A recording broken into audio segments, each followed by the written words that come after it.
Stable voice channel में आप लोगों का स्वागत है। आज की कहानी बहुत ही इमोशनल और प्रेरणादायक, दिल छू लेने वाली पारिवारिक कहानी है। सास ने किया बहू की माँ को अपमान, बहू ने सिखाया सास को अच्छे सबक। आइए इस कहानी को शुरू करते हैं। माँ की अपमान की कहानी है। चलिए कहानी शुरू करते हैं। मेरा नाम सोनी है। मैं 30 साल की हूँ। मैं दिल्ली की शहरी इलाके से दूर रहती हूँ। मैं एक प्राइमरी स्कूल की शिक्षिका हूँ। स्कूल से 5 किलोमीटर की दूरी पर कोई अच्छी घर नहीं है। मेरा घर एक शांत मोहल्ला में है। 4 बेडरूम, एक बैठक, एक छोटा सा रसोई घर। लेकिन यह मेरे पसीने और मेहनत का नतीजा है, जो लगभग एक दशक तक दिन में पढ़ाने, रात में ट्यूशन देने और आखिरकार मेरी माँ कविता द्वारा घर खरीदने में मदद के लिए एक बैंक लोन का नतीजा है। मैंने शादी से पहले ही घर लिया था। जब मेरी अरुण से शादी हुई तो मैंने उसकी माँ को हमारे साथ रहने के लिए कहा। शादी से पहले अरुण और उसकी माँ नीलू ने दिल्ली में उसके ऑफिस के पास एक छोटा सा कमरा किराए पर लिया था। शादी के बाद मैंने सोचा, हमारे पास तो घर है, तो मैं और मेरे पति उसकी माँ से अलग क्यों रहे। किराए के पैसे भी बचेंगे। अगर मैं अरुण को अपने साथ रहने के लिए ले आऊं, लेकिन उसकी माँ को किराए के कमरे में रहने दूं, तो यह गलत होगा। मैंने खुद से कहा, अगर मैं उनके साथ अच्छा व्यवहार करूंगी तो मेरी सास के साथ रहने में कोई समस्या नहीं होगी। मेरी माँ पहले तो हिचकिचाई, लेकिन मैंने उन्हें ही दिलासा दिया, यह घर शादी से पहले ही मेरी निजी संपत्ति है। अगर कुछ हुआ तो चिंता मत करना। मैं गलत थी और मेरी गलती बहुत महंगी पड़ी। जैसे ही वे घर में आई, मेरी सास नीलू पड़ोसियों की नज़रों में असली मालकिन बन गई। उन्होंने पर्दे बदल दिए, रेफ्रिजरेटर की अलमारियों को फिर से व्यवस्थित किया और यहाँ तक कि वास्तु के लिए पूजा स्थल को भी दूसरी दीवार पर लगा दिया। जब मैंने धीरे से सुझाव दिया तो उन्होंने उपहास किया, मेरा तुम यहाँ की बहू हो, अपनी जगह पहचानो। हालांकि यह तुम्हारा घर है, फिर भी तुम्हें परिवार की परंपरा का पालन करना होगा। पहले अपने बड़ों का सम्मान करो। और मेरे पति वह हमेशा चुप रहते थे। जब भी मैं कुछ कहती, वह कहते वह बूढ़ी है, इसकी बातों को दिल पर मत लो, वह तुम्हारे लिए घर का ख्याल रखती है। मैंने बहस करना बंद कर दिया। मैंने खुद से कहा कि धैर्य रखने से काम बन जाता है, लेकिन कभी कभी आपके धैर्य को कमजोरी समझ ली जाती है। उस समय मेरी माँ ने गांव से फोन किया। उनकी आवाज़ साफ थी, सोनी, मैं अपने खेत से नीचे ताज़ी सब्जियां तोड़ कर लाई हूँ, कल तुम्हारे और दामाद जी के लिए ला रही हूँ। मैं खुश हो गई। ठीक है, चलो, मैं माँ की बात बता दूंगी। आज दोपहर में फ्री हूँ, समय बहुत हो गया जब हम दोनों ने साथ खाना खाया हो। मैंने अपने पति को कॉल किया, मेरी माँ कल दोपहर को आएंगी, प्लीज़ उन्हें ले आइएगा। उन्होंने रूखेपन से जवाब दिया, ठीक है। अगले दिन अपनी एक्स्ट्रा क्लास के बाद मैं सुपरमार्केट में कुछ फल खरीदने रुकी और जल्दी से घर चले गई। जब मैं गेट के अंदर दाखिल हुई, मैंने देखा कि बरामदे में कुछ मेहमान आए हुए हैं, लेकिन उन मेहमानों में मेरी माँ नहीं थी। मेरी सास के कोई पुराने रिश्तेदार थे, जिन्हें मैं अच्छी से जानती भी नहीं थी। मेरी सास वहीं पर बैठी उनसे मीठी मीठी बातें कर रही थी और सामने टेबल पर तरह तरह के नाश्ते, कचौड़ी, समोसे, दम आलू, पुदीने की चटनी और कुछ मिठाइयाँ रखी थी। वह नाश्ते की खुशबू जानी पहचानी सी लग रही थी। एक पल को दिमाग में आया, माँ। फिर मेरी मन नजरें माँ को ढूंढने लगी। माँ हॉल में कहीं नहीं दिख रही थी। मेरी सास मुझे देखकर बनावटी मुस्कान के साथ मुस्कुराई और बोली, अरे बहू, तुम आ गई, चलो आओ, तुम भी थोड़ा नाश्ता कर लो। मैंने कहा, नहीं, मैं थकी हूँ, फ्रेश होकर आती हूँ। मेरे दिमाग में बार बार यही ख्याल आ रहा था कि माँ घर पर नहीं पहुँची, कहीं रास्ते में अटक गए या क्या हुआ। तभी मेरी नज़र रसोई पर पड़ी। वहाँ कोई बुजुर्ग महिला कचौड़ियाँ तल रही थी। मैंने दरवाजे से देखा तो स्तब्ध रह गई। मेरे मुंह से निकला, माँ। माँ मेरी तरफ पलटी और धीरे से मुस्कुराते हुए बोली, बेटी, तू आ गई, देख मैंने कितने प्रकार के पकवान बनाए हैं। मैंने भौवे सिकोड़ ली और बोली, माँ, आपको इतने सारे नाश्ता बनाने की क्या ज़रूरत थी? यह बाहर से भी तो आ सकता था, और तुम यहाँ रसोई में अकेली कचौड़ियाँ तल रही हो और मेरी सास बाहर मेहमानों के साथ बैठी है, जबकि मेहमान तो तुम भी हो। आज मेरी सास के आने के बाद तुम पहली बार यहाँ आई हो और तुमने कहा था कि तुम घर से कुछ ताज़ी सब्जियां ला रही थी, वह सब कहाँ है? माँ ने कुछ नहीं कहा, बस नज़रें नीचे कर ली और वापस से कचौड़ियाँ तलने लगे। मैंने माँ की खामोशी को समझने की कोशिश की और तभी देखा किचन के किनारे वह सब्जियाँ बोरी में पड़ी थी, जैसे किसी ने उसे फेंका हो। माँ, आप आने के बाद फ्रेश हुई? कुछ खाना आपने? मैंने चिंता से पूछा। माँ ने ना में सर हिलाया। मैंने कहा, माँ, मैंने सोचा था कि हमेशा की तरह आपने मेरे लिए साग बनाई होगी, लेकिन आप तो इतने सारे पकवान बना रही हो। आपकी उम्र इतनी नहीं कि आप इतना काम करें। माँ कुछ ना बोली। मैंने उनसे कहा, माँ, आपको यह सब करने के लिए मेरी सास ने कहा है ना? माँ फिर भी कुछ न बोली, लेकिन मैं उनकी खामोशी को समझ सकती थी। मैं अपनी सास से सवाल पूछना चाह रही थी कि मेरी माँ आपसे उम्र में बड़ी ही है और मेहमान बनकर आई है। अब बाकी मेहमानों के साथ इनके भी महान नवाजी करने के बजाय उन्हें यहाँ नौकरों की तरह खाना और नाश्ता बनाने के काम में लगा दिया है। मैं बस मेहमानों के जाने का इंतजार कर रही थी और खून का घूंट पीकर खड़ी थी। तभी मेरी सास ने आवाज़ लगाया, बहू देखो कचौड़ियाँ बन गई हो तो और कचौड़ियाँ ले आओ। भाई साहब को कचौड़ियाँ बहुत पसंद आई है। मैं कचौड़ियाँ लेकर बाहर गई। सब बड़े चाव से नाश्ता कर रहे थे। तभी एक बुजुर्ग आदमी ने कहा, वह आपकी काम वाली बहुत अच्छा नाश्ता बनाती है। मेरा तो जैसे वहीं खून खौल गया। मैंने अपनी सास की तरफ देखा, सवाल भरी नज़रों से। काम वाली? इससे पहले कि मैं फट पड़ती, मेरी सास बीच में कूद पड़ी। अरे वो काम वाली नहीं, मेरी बहू की माँ है। उन मेहमानों ने आश्चर्य भरी आंखों से मुझे देखा और एक बार रसोई की तरफ मेरी माँ को। मेरी माँ एक सीधी सादी गांव की औरत की तरह है। साड़ी में पिन नहीं है, आंचल को कमर के पास दबाकर ही काम करती है। कोई दिखावा नहीं। उनकी नज़रें साफ बता रही थी कि जैसे मैं कितनी स्टैंडर्ड वाली हूँ और माँ कितनी गंवार है।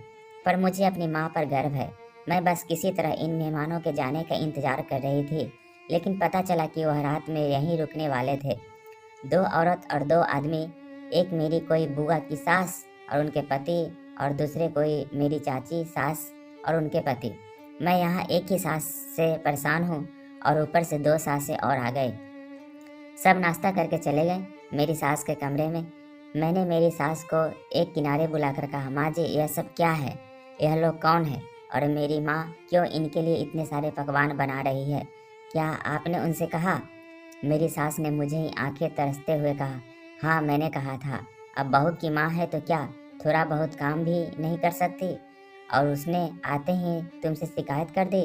शक्ल से तो बहुत सीधी सादी है, पर एकदम चुगलखोर है। मैंने कहा, माँ ने मुझे कुछ नहीं बताया, पर मैं उनकी खामोशी भी समझती हूँ। आप उनकी मदद तो करवा कर सकती थी। वह तो आपसे उम्र में बड़ी भी है और उतनी दूर का सफ़र करके आई है। क्या उन्हें थकाई नहीं लग रही होगी? उन्होंने ताना मारते हुए कहा, अरे बड़ी आई मुझे सिखाने वाली, अपनी हद में रह। मुझे ज़्यादा ज्ञान मत दे। 4 कचौड़ियाँ क्या बना ले इनकी माँ ने, मेरे सर पर ही नाचने लगी। मैं लड़के की माँ होकर खाना बनाऊँ और तेरी माँ यहाँ मेहमान नवाजी करवाएं? और वैसे भी वो इस घर की मेहमान थोड़े हैं। उसने ही तो यह घर मुझे दिलाया है, तो अपने घर में काम तो करना ही पड़ता है। वो बड़बड़ाते चले गए। मैं मन मारकर रह गए। मैंने ध्यान हटाने की कोशिश की और सोचा माँ के पास जाकर चैन से उनकी गोद में सर रखकर ढेर सारी बातें करूँ। माँ रसोई समेट रही थी। मैंने उनसे कहा, माँ यह सब छोड़ो, यह बाद में हो जाएगा। चलो मुझे तुमसे बहुत सारी बातें करनी है। मैं कमरे में अपनी माँ की गोद में सर रखी हुई थी कि मेरी सास की आवाज़ आई, हे भगवान, यहाँ पूरा रसोई फैला है, किसी ने समेटा तक नहीं। बेटी तो नकारा है ही, माँ भी वही निकली। मुझे गुस्सा तो बहुत सा आया, पर मैं घर में कोई तमाशा नहीं चाहती थी।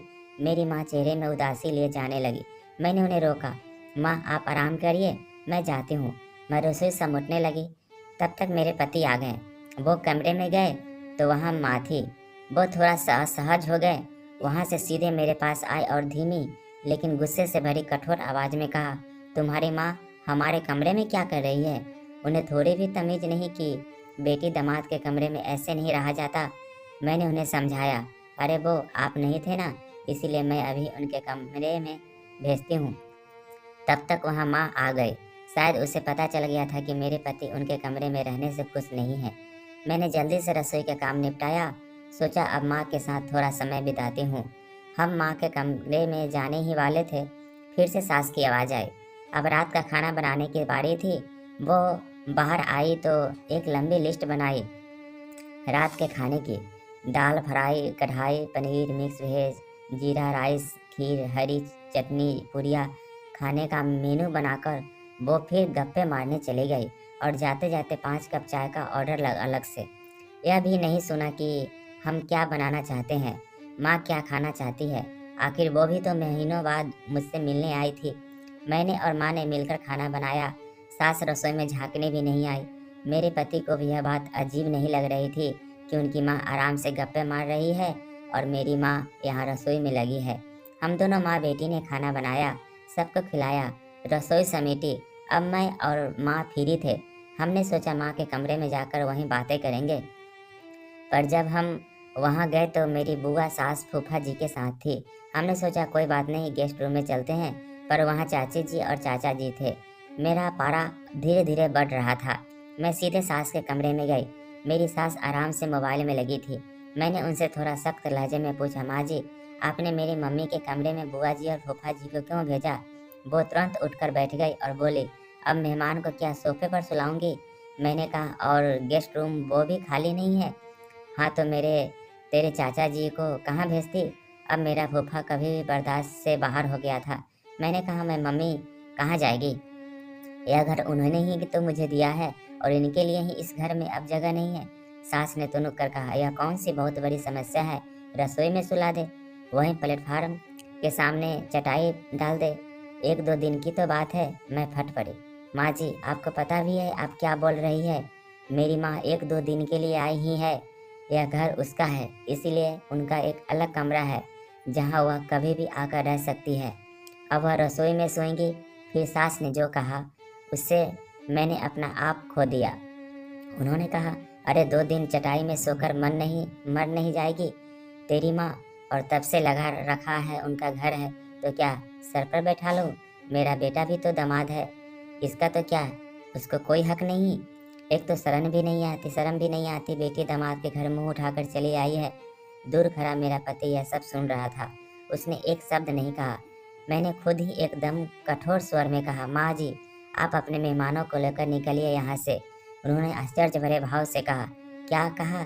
जरा जरा फिर से बोलना। मैं और भी सख्त और तेज आवाज में कहा, मेरे घर से निकल जाइए अपने मेहमानों को लेकर। मेरा पति जो अभी तक चुपचाप कोने में खड़ा तमाशा देख रहा था, वह तुरंत आ गया। यह तुम क्या कह रही हो? माना कि यह घर तुम्हारे नाम पर है, इसका यह मतलब नहीं कि तुम मेरी माँ को इस तरह बेइज्जत करके निकालो। मैंने अपने पति की तरफ मुड़कर गौर से देखा, फिर ठंडी आवाज में कहा, जब इतनी देर से तुम्हारी माँ बकवास कर रही थी, मेरी माँ की बेइज्जती कर रही थी और पता नहीं कितने गंदे गंदे शब्द उनके लिए इस्तेमाल किए, तब तुम्हारे मुंह में ताला लगा था, और जब खुद की माँ की बारी आई तो जुबान खुल गई। अगर तुम्हें ज़्यादा तकलीफ है तो तुम भी इनके साथ निकलो, मुझे कोई नहीं चाहिए। मेरी माँ के साथ आज तक अकेली बहुत अच्छे से रह रही थी, आगे भी रह लूँगी। अगर तुम्हें मेरी ज़रूरत होगी तो आना, वरना मुझे तुम्हारी कोई ज़रूरत नहीं। मेरी सास की आवाज़ में अब थोड़ी नरमी आई। उन्होंने कहा, बहू इस तरह से गुस्से में कोई फैसले नहीं लिए जाते। मैंने जवाब दिया, माँ जी मैं जब से आई हूँ तब से यहीं देख रही हूँ। मैंने इस घर में आपको लाया, आपको अपनी माँ समान माना, यह जानते हुए कि यह घर ना आपका है ना आपके बेटे का। फिर भी आप इस पर पूरे अधिकार के साथ हक जमा कर बैठ गए। मैंने तब भी कुछ नहीं कहा। आपने जैसे जैसे कहा मैंने वैसे वैसे किया। आपने जो जो नियम कानून मेरे ऊपर ला दे वह सारे मैंने उठाए। लेकिन आज आप मेरी माँ की बेइज्जती कर रही हैं, वह माँ जिसने अपने खून पसीने की कमाई से बचाकर यह घर मुझे दिलाया है, जिसके नीचे आज हम सब यहाँ हैं, और वह आज आई है तो उसके लिए रसोई में एक चटाई बिछा दूँ? एक काम करिए, आज रात आप इस रसोई में चटाई बिछाकर सोइए और सुबह अपने मेहमानों के साथ चले जाइएगा। इतना कहकर मैंने उनका हाथ पकड़कर उन्हें बाहर खींचा, अपनी माँ को अंदर ले गई और दरवाज़ा बंद कर लिया। दोनों माँ बेटे बाहर अवाक खड़े थे। उनके पास मेरी बात का कोई जवाब नहीं था। मैं अपने फैसले पर अडिग थी। मेरी माँ मुझे रात भर समझाती रही, लेकिन मैंने जिस तरह का रवैया अपनी सास का पिछले 1 साल में देखा, मैं समझ चुकी थी कि वह कभी नहीं सुधरेंगी। शादी दोनों पक्षों के तालमेल से चलता है। अगली सुबह जब मैं उठी तो देखा मेरी सास रसोई में नाश्ता बना रही थी और जो मेहमान थे वो जा चुके थे। मेरा पति चुपचाप अपने कमरे में ऑफिस जाने की तैयारी कर रहा था। दोनों में से किसी ने रात वाली बात का कोई जिक्र नहीं किया। मैंने कुछ नहीं कहा, सीधे रसोई में आई और अपनी सास से बोली, माँ जी आप अभी तक गए नहीं? मैंने कहा था ना कि सुबह होते ही आप चले जाइएगा। मेरी सास ने आंखों में आंसू भरकर रुआव से आवाज में कहा, मैंने कल रात में तुम्हारी माँ के लिए जो भी शब्द कहे उसके लिए मैं माफ़ी मांगती हूँ। मुझे ऐसा नहीं कहना चाहिए था। शायद मैं सास के रूप में आ गई थी और यह भूल गई थी कि सास भी माँ होती है, उसे वैसा ही व्यवहार करना चाहिए। मैं कुछ ना बोली। मेरा दिमाग तो कह रहा था कि जो फैसला मैंने लिया है इस पर कायम रहूं, लेकिन शायद मैं अपनी सास की आंखों में आंसू देखकर पिघल गई और उनसे कहा, ठीक है माँ जी, लेकिन आप वादा कीजिए कि आप अब से कभी मेरी माँ की बेइज्जती नहीं करेंगे और कोई उनके यहाँ आने जाने पर रोक टोक नहीं करेगा। पापा के जाने के बाद मेरी माँ ने ही मुझे संभाला है, मुझे पढ़ाया लिखाया काबिल बनाया। उनका कोई दूसरा बेटा या बेटी नहीं, जो भी सहारा है वह मैं ही हूँ। जिस तरह आपका सहारा आपका बेटा है, मैंने कभी आपके बेटे को आपसे अलग नहीं किया, तो मुझे कोई मेरी माँ से अलग ना करे। मैंने दो टुक कहा और वहाँ से चली गई। आज इस बात को 1 साल हो गए हैं, अभी तक सब सही चल रहा है। मेरी माँ 5-6 महीने में आती है, कुछ दिन मेरे साथ रहती है, मेरी सास भी उनके साथ अच्छे से रहती है। सब सही चल रहा है और भगवान करे कि आगे भी सही चले। आज एक बहुत बड़ी खुशखबरी मैं घर में सबको देने वाली हूँ कि हमारे परिवार में हम 4 के अलावा एक 5वां मेहमान भी आने वाला है। कैसा लगा यह कहानी कमेंट करके ज़रूर बताएं और आप इस चैनल पर नए हैं तो कृपया इसे लाइक शेयर और सब्सक्राइब करना ना भूलें। और आप कहाँ से देख रहे हैं कमेंट में ज़रूर बताएं। Thank you.